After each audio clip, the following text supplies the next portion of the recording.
Hello everyone, I hope you're all doing well on this beautiful fall day. As I mentioned in my last video, I've decided to simplify things a bit going forward. For example, my videos will be much shorter and most of the time you'll just hear my voice. This makes the process much more relaxed and also much less exhausting for me. What you're seeing here is my new mannequin, which I picked up on eBay about a week ago. I'm using it as a dress form, and it's already helping me a lot with garment shaping. But that's not what today's video is about.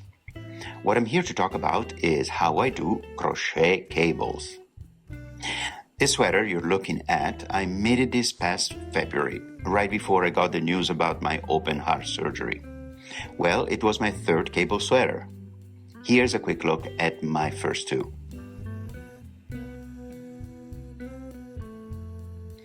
As you probably know, crochet cables, at least the way they're usually taught, often leave holes in the fabric.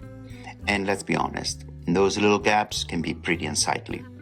But look at my cables. See? No holes, just firm, clean texture. So what's the trick? Here it is. Most tutorials will tell you to skip the stitch behind the cable in order to keep the stitch count correct. But that's exactly what creates the hole. Instead, I do a two together. Rather than skipping the stitch behind the cable, I merge it with the next stitch.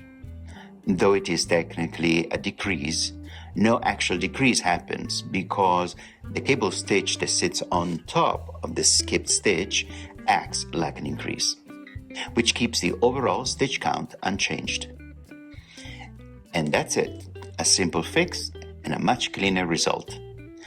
I hope this little trick helped you out. Let me know what you think in the comments, and also let me know if you're enjoying this shorter video format.